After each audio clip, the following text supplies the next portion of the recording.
우리가 부를 찬송이라는 제목으로 함께 말씀을 나누겠습니다. 인간의 최대 관심사는 개인적으로는요, 아마 우리 개인적으로 최대 관심사는 죽는 겁니다. 죽는 거예요. 네. 죽으면 어떡하지? 이게 우리 인간의 최대 관심사예요. 그 다음에 우리 이 개인적인 거 말고 나라와 국가적으로는 평화입니다. 평화. 어떻게 하면 우리나라가 평화로울까? 어떻게 하면 우리나라가 싸우지 않을까? 이게 바로 국가적으로 추구하는 그런 가치관입니다. 그런데 어느 나라도 싸움을 좋아하는 나라가 없고 전쟁을 좋아하는 나라가 없습니다. 그리고 전부 다 평화를 원하고 우리 평화하자 그렇게 회담도 하고 만나기도 하고 체결도 하고 그렇게 합니다. 그러나 우리 이 땅에 전쟁은 끊이지 않았어요. 싸움은 그치지 않았습니다. 미국의 철학자 윌 박사와 그리고 아리엘 듀란트라는 박사가 공동으로 쓴 역사의 교훈이라는 책이 있습니다. 이 역사의 교훈, 수천 년의 역사를 쭉 연구해 본 거죠. 그래서 인류의 기록된 역사는 3421년이라 이렇게 이들은 연구를 하고 있습니다. 그러니까 더 오래됐을 것인데 기록된 역사나 이런 걸로 볼 때 3421년인데 그동안에 평화가 있었던 해는 286년밖에 없었다. 286년. 3400년 동안 싸우지 않고 평화로웠던 때는 268년에 지나지 않는데 1년 조용하고 이제 나누면 이런 거예요. 1년은 조용하고 15년은 싸우고 1년은 좀 잠잠했다가 15년은 또 막 싸우고 이게 3000년 동안 이렇게 반복이 된 것으로 말할 수 있고 수치로 이야기하면 지구의 역사에 91.6%가 전쟁이 있었다는 거예요. 그러니까 이 땅에 거의 다 3000년 이상 살면서 우리는 전쟁을 경험하면서 살았던 사람들. 오늘 이 자리에도 전쟁을 경험하신 분들이 계시고 또 전쟁 속에 계셨던 분도 계시고 또 그 전쟁을 듣고 아신 분들도 계시지 않습니까? 여러분 이상하지 않습니까? 사람들은 늘 말만 하면 평화하재요. 늘 말만 하면 화평하재요. 늘 말만 하면 싸우지 말재요. 그런데 우리 인류의 역사는요, 거의 전쟁으로 도배가 되었던 것이죠. 왜 그랬을까요? 왜 이렇게 싸우지 않자고, 그리고 화평하자고 노력을 했으면 여러분 좀 평화로워야 되잖아요. 그래도 한 15년은 평화롭다가 한 1년은 싸운다든지 이래야지 맞는 거 아니에요? 그런데 한 1년은 조금 잠잠한 것 같다 불안불안하다가 15년 막 싸우고 또 1년 좀 조용한 것 같다가 또 15년 막 싸우고 이런 일들이 왜 일어났겠냐 말입니다. 그것은 진정한 평화를 몰랐기 때문에 진정한 평화가 무엇인지 잘 모르기 때문에 바로 그런 일이 일어난 것입니다. 그래서 오늘 우리는 이 말씀을 통해서 가짜 평화가 뭔가 진짜 평화가 뭔가 이것을 한번 우리가 살펴보기를 원합니다. 첫 번째는 가짜 영광과 평화를 우리가 알 수가 있습니다. 1절 말씀 한번 같이 읽겠습니다. 1절입니다. 시작. 그때에 가이사 아구스도가 영을 내려 천하로 다 호적하라 하였더니 여기에 나오는 가이사 아구스도는 로마 시저의 아들입니다. 그리고 이 사람을 아우구스투스라고 말하는데 이 황제의 이름을 다른 말로 뭐라고 말을 하냐면 여러분 들어보셨을 거예요. 퀴리오스.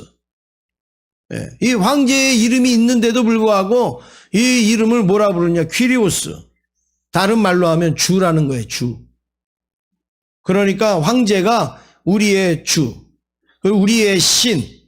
이런 의미로 그 황제를 부른 거죠. 그런데 이 퀴리오스가 다스릴 때, 이 황제가 다스릴 때 약 앞뒤로 한 200년 정도를 잡습니다. 200년. 그런데 이 200년 동안 전쟁이 없었어요. 200년 동안 싸움이 없었어요. 이 황제가 얼마나 위대했는지 한 200년 동안 싸움이 없었어요. 그래서 이때를 뭐라고 부르느냐? 팍스 로마. 로마의 평화. 이렇게 불렀어요. 팍스 로마. 그리고 로마의 평화. 이 팍스 로마가 로마의 평화예요. 그러니까 로마가 다스릴 때 한 200년 동안 잠잠했다는 거예요. 싸움이 없었다라는 거예요. 그래갖고 사람들은요, 이 로마의 평화를 아주 대단하게 포장을 해갖고 외칩니다. 봐라, 저 로마의 저 아우구스투스가 200년 동안 평화를 이루었다, 화평을 이루었다, 막 이렇게 대단하게 포장을 해서 이야기를 합니다. 그런데 사실은 역사학자들이 보니까 이 아우구스투스가 잘해서 평화로운 게 아니라 워낙 무서워서, 워낙 힘이 세서 이 로마를 이길 만한 나라가 없었던 거예요. 로마를 거스릴 만한 나라가 없었던 거예요. 그러니까 어떻게 돼요? 그러려면 잠잠히 있는 게 좋은 거예요. 그러려면 가만히 있는 게 좋은 거예요. 괜히 대들었다가 거기에 그 수모를 겪을까 봐 다른 나라들은요 다 숨지기고 있었던 거예요. 그러니까 이거는 진정한 평화가 아니라 진정한 억압이었죠. 힘으로 완전히 누르는 그런 거였죠. 저도 제 위에 형이 있어요. 제 위에 형이 있어요. 10살 많은 형이 있어요. 그런데 우리는 사이가 얼마나 좋았는지, 형하고 저하고 사이가 얼마나 좋았는지 한 번도 제가 대들어본 적도 없고 한 번도 우리 형이 저를 때려본 적도 없고 얼마나 우리가 사이가 좋았는지 몰라요. 여러분, 그게 사이 좋은 걸로 들리십니까? 아니, 10살짜리하고 20살짜리하고 여러분 게임이 돼요? 안 되죠. 이거 뭐 한 번 하면, 그리고 저희 형은 태권도 선수였거든요. 그러니까 한 대 맞으면 가요, 그냥. 그런데 뭐 거기에다가 어떻게 뭐 싫어? 이런 말을 어디다 해요? 그리고 안 해? 뭐 이런 말을 할 수가 없죠. 그냥 어때요? 사이좋게 지낼 수밖에 없는 거예요. 물 떠오라 그러면 물도 떠왔어요. 뭐 신문 사오라 그러면 신문도 사왔어요. 뭐 그게 당연한 줄 아는 거예요. 왜냐하면 힘 차이가 나니까. 지금이야 뭐 제가 좀 낫죠 또. 지금이야 제가 좀 난데 여러분 그게 뭐예요? 힘의 논리죠. 힘의 논리. 로마의 평화? 사람들은 와 로마의 평화 막 이렇게 과찬을 하는데 실질적으로 보니까 전부 눌린 거예요. 무서워서. 로마의 막강한 힘에 다 눌린 거죠. 굴욕당하기 싫어서 눌렸습니다. 이걸 뭐라 그러냐? 가장된 평화다. 가짜 평화다. 평화 같은데 싸우지 않고 조용한 것 같은데 뭐예요? 가짜의 가짜. 진짜가 아니에요. 진짜는 뭐예요? 정말 서로 사이좋고 이런 게 진짜인데 이거는 어쩔 수 없이 이렇게 된 것이죠. 프랑스의 작가 모파상이라는 사람이 쓴 여러분 그 목걸이라는 그 책이 있죠. 이 소설이 있는데 이 모파상이 쓴 이 목걸이라는 책의 내용은 이런 겁니다. 여러분 가서 안 사서 보도 돼요. 제가 요약을 말씀을 드리면 이런 겁니다. 어떤 여인이 파티에 초청을 받았어요. 이 주인공이 파티에 초청을 받아서 이제 파티에 가야 되는데 여러분 파티에 가려면 화려하게 하고 가야 될까요? 수수하게 하고 가야 될까요? 화려하게 하고 가야죠. 그래가지고 자기는 가진 게 없어요. 화려하게 할 게 없어요. 그래서 어떻게 하느냐? 자기 친구를 보니까 진짜 너무너무 예쁜 목걸이, 너무너무 비싼 목걸이가 있는 게 생각이 났어요. 그래서 그 친구한테 찾아가서 나 파티에 가야 되는데 이 목걸이 좀 한 번만 좀 빌려달라고. 나 가서 한번 이거 뽐내고 오게 좀 빌려달라고.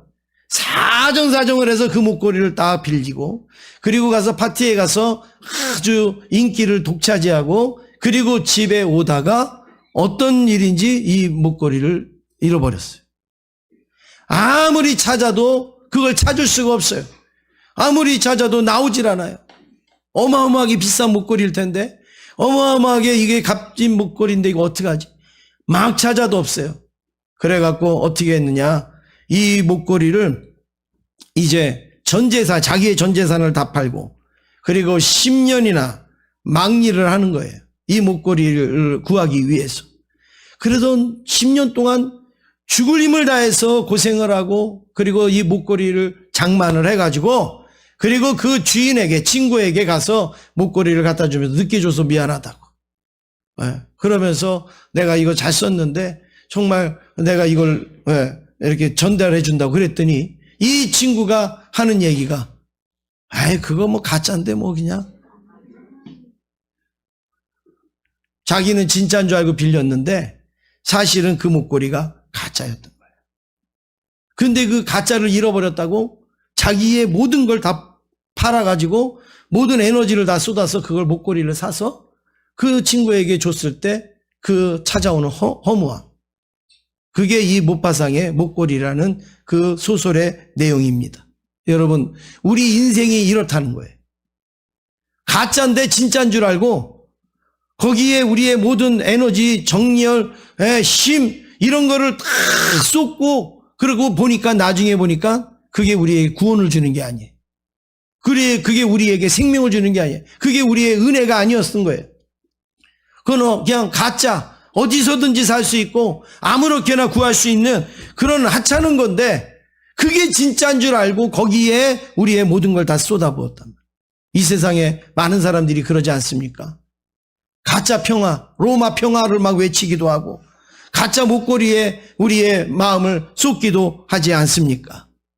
그러나 우리 예수님이 우리에게 오신 것은 가짜 평화를 주기 위해 오신 게 아니라 정말 우리를 죄에서 벗어나고 죄의 사슬에서 구속하기 위한 진정한 평화를 주기 위하여서 우리에게 오신 주님이신 줄 믿습니다.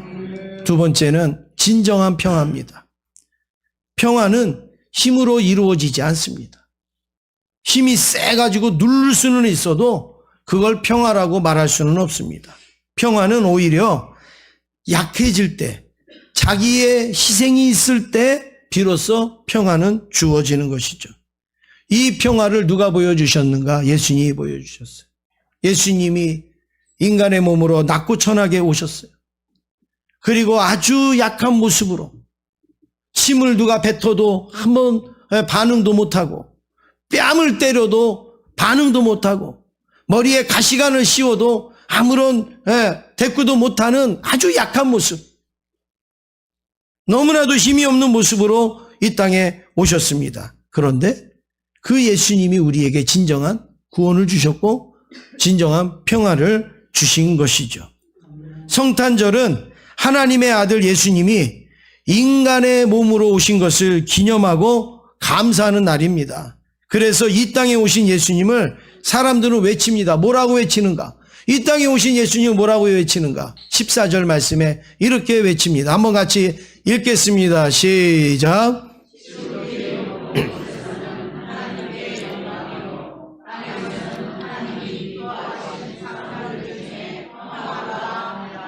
예. 지극히 높은 곳에서는 하나님께 영광이고 땅에서는 하나님이 기뻐하신 사람들 중에 뭐라고요? 평화로다. 성경은 예수님께서 진정한 평화를 주기 위하여서 우리에게 오셨다라고 말씀하고 있습니다. 그러니까 진정한 평화는요, 로마와 같은 그런 평화가 아니라 바로 예수님 안에서 진정한 평화가 이루어질 수 있는 겁니다. 그 사회에서 지난 100년 동안 100년 사이에 인류에 태어난 사람들 중에 정말 인류에 큰 도움을 주고 혜택을 준 사람 3사람을 꼽았습니다. 수많은 사람이 태어났지만 그 중에서 우리 인류에 아주 유익을 준 사람, 도움을 준 사람 3사람을 꼽았는데 그 3사람이 누구냐? 우리의 삶의 변화를 주고 우리의 삶의 미래를 주고 꿈을 주고 한 그 3사람을 뽑았는데 그 한 명이 누구냐? 첫 번째가 그 심리학자 프로이드. 이 심리학자 프로이드로 인하여서 우리 이 땅에 많은 유익을 줬다는 거예요. 그 다음에 두 번째는 화가 피카소. 이 피카소의 이 그림, 이런 것으로 많은 이 문화가 발전될 수 있었다. 또 실질적으로는 과학자인 그 물리학자 아인슈타인, 이 사람이 우리가 지금 살고 있는 이 편리함 이런 것들을 다 저런 과학자들이 우리에게 준 거예요. 그래서 대표적으로 이 세 사람을 인류의 100년 안에 아주 지대한 공헌을 세운 사람을 저렇게 꼽고 있습니다.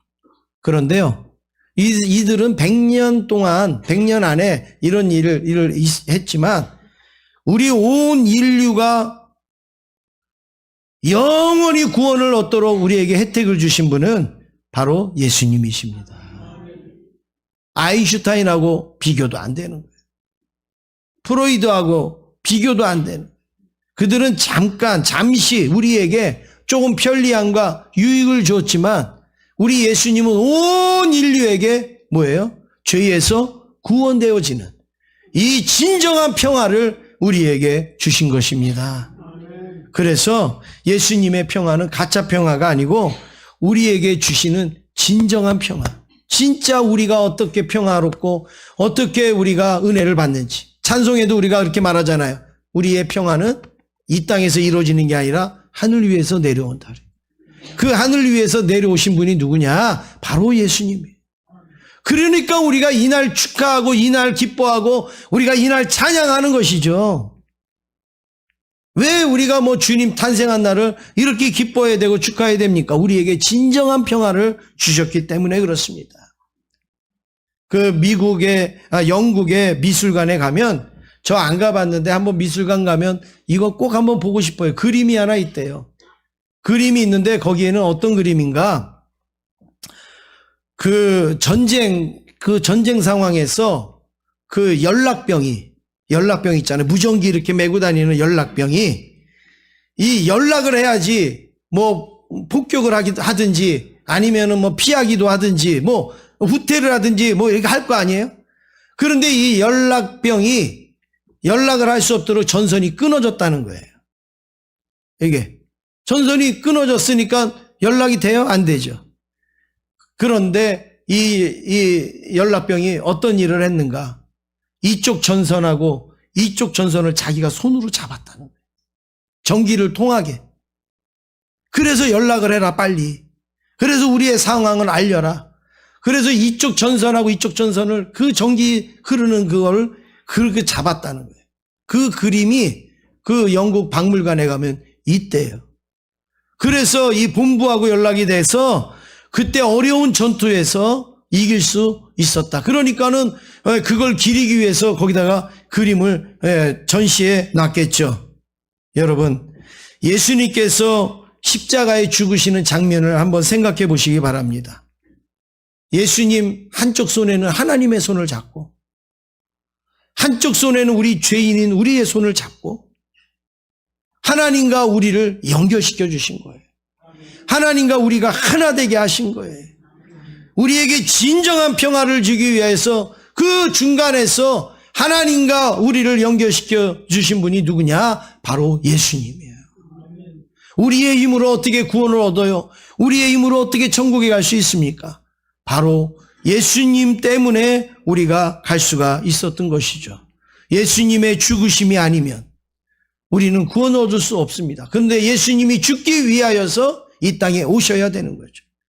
그래서 이 땅에 오셨는데 우리는 그건 생각 안 하고 우리는 뭐예요? 맨날 이렇게 상상 속에, 아름다움 속에 그냥 예수님은 아름답게 오신 걸로만 생각하지만 예수님은 이 땅에 죽으러 오신 거예요. 죽으러 오신 거예요. 여러분, 교회에 나오실 때 여러분은 왜 나오십니까? 무슨 대접을 받으려고 나오십니까? 무슨 인정을 받으려고 나오십니까?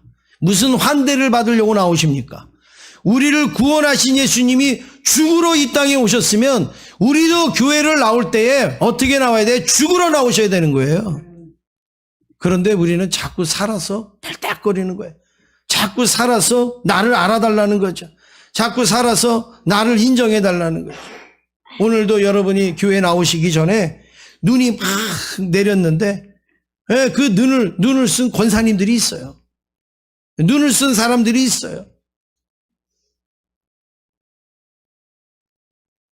우리의 신앙이 바로 그겁니다. 나 눈 씁니다. 알았죠? 그게 아니에요. 누가 알아주든 몰라주든 낮고 천한 몸으로 이 땅에 오신 그 예수님처럼 우리도 살아가는 거, 우리도 그렇게 믿는 거, 이게 바로 우리의 신앙의 본질인 줄로 믿습니다. 사랑하는 성도 여러분, 세상에서는요, 나를 알아주지 않고 나를 인정해주지 않으면 섭섭해요, 속상해요. 여러분, 교회에서만큼은 그러지 않았으면 좋겠습니다. 언제 예수님이 알아달라고 오셨습니까?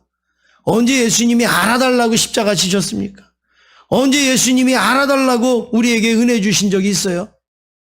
그렇지 않습니다. 세상에서 우리가 다 높고 귀하고 가치 있는 존재라 할지라도 우리 주님 앞에 나오면 다 죄인이고, 주님이 십자가에서 하나님과 우리를 연결시키지 않았으면 우리는 구원받을 수 없는 존재였음을 확인하면서 언제나 우리는 감사함으로, 언제나 우리는 겸손함으로, 언제나 우리는 낮아짐으로 주님을 높이고 찬양할 수 있는 저와 여러분 되기를 간절히 원합니다. 미국 남북 전쟁이 있을 때 이제 캄캄한 밤에 서로 총을 겨누고 있었다는 거예요. 그래서 이제 그 남군의 병사가 이 북군 보초병을 향해서 이제 총을 쏘면 이제 죽일 수 있는 그 거리까지 간 거예요. 밤에. 몰래 살금살금 갔는데 이 북군의 보초병이 딱 서 있는데 남군의 이 군사가 가서 딱 조준을 했는데 모르는 거예요. 이제 쏘기만 하면 이제 거기서 죽일 수 있는 거예요. 그런데 그 캄캄한 밤에 방아쇠를 당기려고 폼을 잡는데 이 북군의 보초병이요, 보초를 딱 쓰면서 하늘의 별을 보고 막 이러는 가운데 갑자기 노래를 부르는 거예요. 그냥 자기 혼자서 노래를 부르는 거예요. 무슨 노래를 불렀느냐? 이게 목자의 노래. 저 들밖에 한밤중에 양틈에 자던 목자들, 전사들이 전하여 준 주나신 소식 들었네. 같이 하겠습니다. 노엘 노엘 노엘 노엘 이스라엘 왕이 나셨네.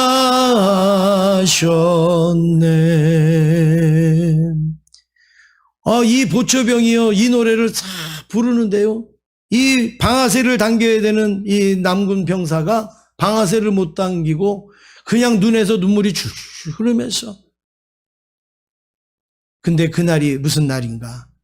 바로 성탄 전날이야. 성탄 전날 밤 보초를 쓰면서 이 보초병이 이 전쟁 속에 있지만 자기를 위해 오신 그 예수님을 생각할 때 그 노래가 나온 거예요. 절로 나온 거예요.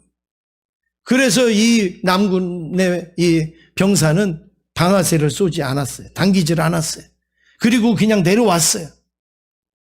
그런데 놀라운 일이 일어났습니다. 전쟁이 끝나고 빌리그레암 목사님이 막 전국을 다니면서, 전 세계를 다니면서 막 복음을 전하는데 설교하기 전에 꼭 나와서 특송하는 사람이 있어요. 생키라는 사람이. 이 꼭 나와서 특송을 쫙 하면 그 사람이 특송만 하면요, 그냥 설교는 그냥 저절로 가는 거예요. 네. 저도 우리 찬양대가 찬양하고 나면 설교가 그냥 저절로 가잖아요. 네. 얼마나 은혜스럽게 찬양을 하는지 이분이 특송을 하며 전부 막 은혜를 다 받는데 이 남군의 병사, 그때 보초병에게 총을 쏘려고 했던 남군의 병사가 그 집회에 가서 이렇게 있는데 그 특송을 하는 그 생키의 특송을 듣는데 어디서 많이 들어본 목소리. 어디서 들어봤을까요? 그때 거기서 자기가 쏠 뻔했던 그 병사예요. 나중에 이제 만나서 이야기하고 했겠죠. 그때 그 사람을 쐈으면 그 찬송을 못 듣는 거예요. 그런데 수많은 사람들을 변화시키고 그리고 은혜를 끼치는 그 찬양을 그 보초병이 했던 거예요. 여러분, 그렇습니다. 성탄의 예수님은 아군도 무너뜨리고 적군도 무너뜨리는 거예요. 아군의 벽과 적군의 벽을 허물어뜨리는 거예요. 방아쇠 쏘면 되는 건데 방아쇠를 쏠 수가 없는 거예요. 인간의 마음은 증오와 미움과 시기와 질투가 있지만 예수님은 사랑으로 오셨기 때문에 그 사랑으로 모든 것을 녹여주신 줄로 믿습니다. 우리 옆에 있는 분하고 한번 인사하겠습니다. 당신에 대한 서운함이 예수님으로 다 녹아졌습니다. 우리 인사하겠습니다.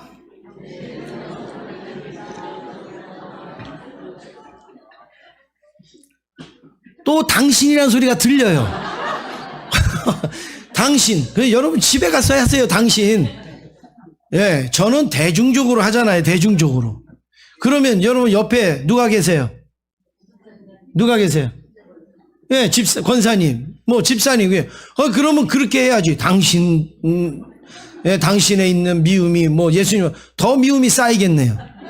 예. 다시 한번 우리 인사하겠습니다. 당신의 미움이 예수님으로 싹 녹아졌습니다. 우리 인사하겠습니다.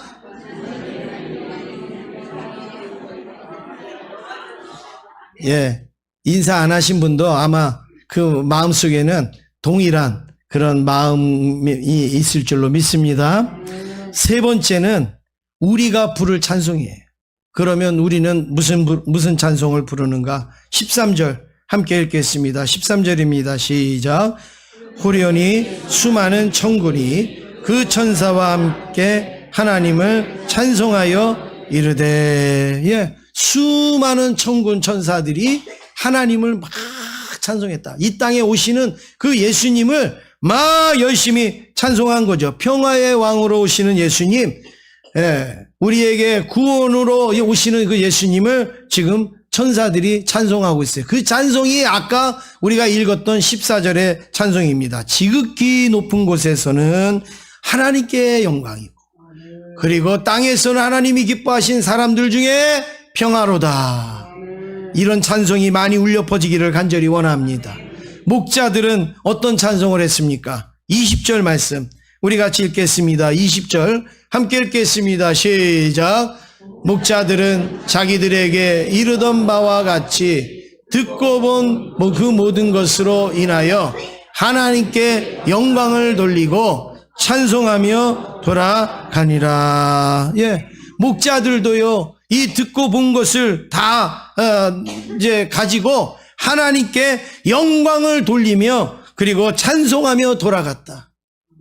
오늘 예배 마치고 여러분 떡국 드시고 그리고 돌아가실 때 잘 먹었다. 예, 이게 아니라 하나님께 찬송과 영광을 돌리시길 바랍니다. 목자들이 찬송한 게 중요한 게 아니에요. 천사들이 찬송한 게 중요한 게 아니에요. 박사들이 찬송한 게 중요한 게 아니에요. 누가 찬송하는 게 중요한 거예요. 내가 찬송하는, 내가 찬송. 902에 무슨 일이 생겼나 보네. 우리 이장님 빨리 오시라고 연락 온 것 같은데, 예. 우리가 무슨 찬송을 부르느냐, 내가 무슨 찬송을 부르느냐, 여러분 이것이 중요한 것이죠. 이 기쁨과 즐거움은 우리에게 진정한 평화를 주신 예수님께서 오셨기 때문에 가능한 것입니다. 세상에 어린아이 하나가 태어나도요, 여러분 막 기뻐하잖아요. 어린아이가 태어나도 막 축하하잖아요. 그런데 진정한 평화를 주시고 구원을 주신 예수님이 이 땅에 오셨다. 여러분 무엇으로 우리가 축하해야 되겠어요? 무엇으로 영광을 돌려야 되겠습니까? 오늘이 바로 예수님이 탄생하신 날입니다. 예수님 때문에 성탄 카드도 쓰는 거고요. 예수님 때문에 선물도 주고받는 거고 예수님 때문에 우리가 기뻐하고 즐거워할 수 있는 거 아니겠습니까? 그러면 우리가 누구에게 찬송을 해야 되느냐? 예수님에게 찬송해야 되는 거예요. 우리끼리 재밌고 우리끼리 인사하고 그게 아니라 예수님, 우리의 성탄의 주인공은 오직 예수님이십니다. 예수님께만 영광을 돌려야 됩니다. 이제는 우리가 찬송을 불러야 되고 우리가 부를 찬송이 무엇인가? 가짜 영광, 가짜 평화가 아니라 진정한 영광, 진정한 평화를 우리가 찬송할 수 있기를 간절히 원합니다. 옆에 있는 분하고 인사하겠습니다. 예수님이 영광과 평화의 왕이십니다. 인사하겠습니다. 믿습니까? 한 가지 이야기만 하고 마치겠습니다. 여러분, 요즘 이 노래가 많이 사라졌는데 이런 노래 생각나세요? 단일종이 땡땡땡 은은하게 들린다. 저 깊고 깊은 산골 오막살이에도 단일종이 울린다. 이 노래를 아시는 분은 좀 오래되신 분들이. 예. 어쨌든 여러분, 이 노래는 우리나라의 최초 캐롤이라고 말할 수 있는 거예요. 예. 그러니까 외국에서 온 찬송이 아니라 우리나라에서 만들어진 캐롤이라고 말할 수 있는데 1949년에 만들어졌대요.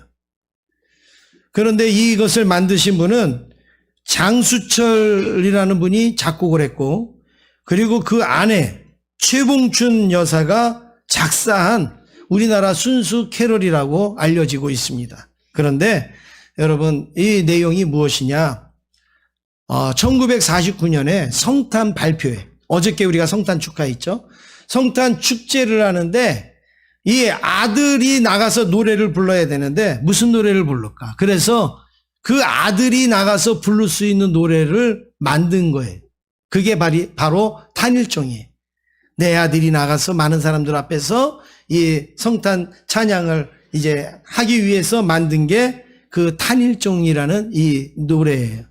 그래서 이걸 연습시키고 했는데 성탄절날 불렀을까요? 못 불렀을까요? 못 불렀어요. 왜 못 불렀느냐? 무슨 일인지 모르지만 그 아이가 죽었어요. 그 찬송을, 그 노래를 부르라고 졌는데, 예, 성탄절이 되기 전에 죽었어요. 이 부모의 마음이 얼마나 아프겠어요. 그런데 1950년에 정쟁이 빵 터져가지고 막 피난 가고 이렇게 하는데, 그 피난 가는 가운데서 이 노래를 불렀는데 사람들이요 너무나도 이 노래를 좋아하는 거예요. 그리고 이 노래를 하면서 막 교회로 몰려오고 막 그렇게 하는 거예요. 그때 나중에 이 곡을 쓴 이분의 일기장을 보니까 거기에 이런 글이 있는 거예요. 제가 읽어드리겠습니다. 내 아들이 불러야 할 탄일종이 온 세상 사람들이 부르는 탄일종이 되었습니다. 우리도 하나님이 이 땅에 보내신 예수 그리스도의 탄생을 온 세상 사람들과 함께 부를 수 있기를 바랍니다. 이런 글을 쓴 거예요. 사람들은 탄일종이 울리며 이거 부를 때 막 신나갖고 부르지만 이 부모의 마음은 늘 아들이 생각나지 않겠어요. 내 아들이 불러야 됐는데. 그런데 더 감사한 거는 내 아들만 부르는 게 아니라 이제는 온 세상 사람들이 다 부르거든. 온 나라 사람들이 다 부르거든. 여러분, 우리의 찬송도 마찬가지입니다. 우리만 부르는 찬송이 아니라 우리의 가족들도 부르는 찬송, 우리의 이웃들도, 우리 나라와 백성들도 다 예수님의 탄생을 축하하는 그런 찬송이 우리를 통하여서 나타날 수 있기를 주의 이름으로 축원합니다.